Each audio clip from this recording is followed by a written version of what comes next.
Hello, Libra Man here. This is video 2 in a four-part series about my recovery journey of celebrating 33 years clean.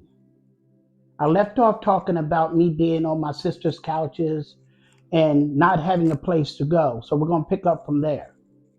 While I was out there in those streets, I'll never forget one night, it was 18 inches of snow in Pennsylvania. And my sisters lived two doors from each other. And I knocked on one door, I knocked on the other door, knocked on one door, knocked on the other door. They knew it was me. They knew I was ready to come in and sleep and eat and then just go on about my business. And my sisters were at a point where it was hurting them so much that they didn't want to see me that way anymore. I know a lot of times when we doing things to ourselves, may it be using, may it be anything, people that love us and are close to us, we don't think that it hurts them as much as it does, but it really does. So I saw the blinds moving in both houses.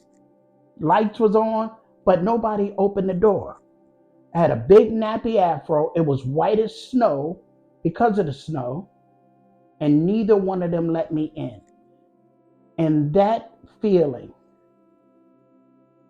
of loneliness and abandonment and just feeling like I had burnt all of my bridges. My sisters were my final bridges. Forced me to walk over to 14th Street and the house that we used to live in, which was now abandoned, and continue to use this house as an abandoned building that I was living in. There was no back door, dogs were running in and out, but it was something about that house that made me feel safe. And I would always go up in my mom's room and just lie down on all those old clothes and just think about my life and think about how my life had got to the point that it was at. That's when I was at my lowest lows. The 12-step program I'm in talks about living skills being reduced to the animal level. I'm talking about going in the corners of the abandoned building, doing number one, doing number two, wiping myself with old newspaper. You say it, I did it. So I was ready for a change, but I didn't know how. My cousin started letting me live with her for a short period of time. It was kind of tit for tat with us. We did things for each other and things like that. And I had nothing, so they were practically doing for me. Um, and we did our thing together in terms of, weed and beer and all that stuff together. So that was my contribution when I could get it. And I never forget the night of January 22nd, 1990. And I remember my sisters calling me saying, "Hey, brother, when the BET Awards are over, because that's what we were watching, you're going to be put out. You're going to be put out in 18 inches of snow, 4 degrees of weather. You're going to be put out." And I said, "What?" And I just, what now? So I decided that I was tired of living that way. And my sisters were saying, "You got to get you some help. Can we please come and take you to detox?" And I said, "Yeah, I don't care." I was bad, but I needed some help. And I never forget going to my cousin's room and knocking on her door and she opening it. And I'm handing her my little weed and my little beer. And she said, "Where you going?" And I said, "I'm going to get some help." They pulled up and I was in the car and I was in the back seat, mumbling under my breath, calling them every name in the book you can think of because I wanted help, but I wanted to dictate how the help helped me. The help that I needed was detox. The help that I needed was treatment. The help that I needed was to stop using. So I got the detox. They took my blood pressure and they said, "If your blood pressure does not go down, You cannot stay here. They said, we'll give it 20 minutes. And I'll never forget going into that bathroom and for the first time in years, just praying and just asking God, please give me a chance. Please help me to get this help. 20 minutes later, when I went back out and they took my blood pressure had went down. Then they gave my sisters the rules of the detox and things like that. And they went on and left. They brought me cigarettes because at the time I smoked. And I got out of detox in 7 days. And they signed me up to go to treatment. But treatment wasn't until 20 days. So I said, man, I'm out here 20 days, no tools or nothing. Detox is just about drying you out, just physically drying you out as much as they can, getting you prepared for when you go to treatment.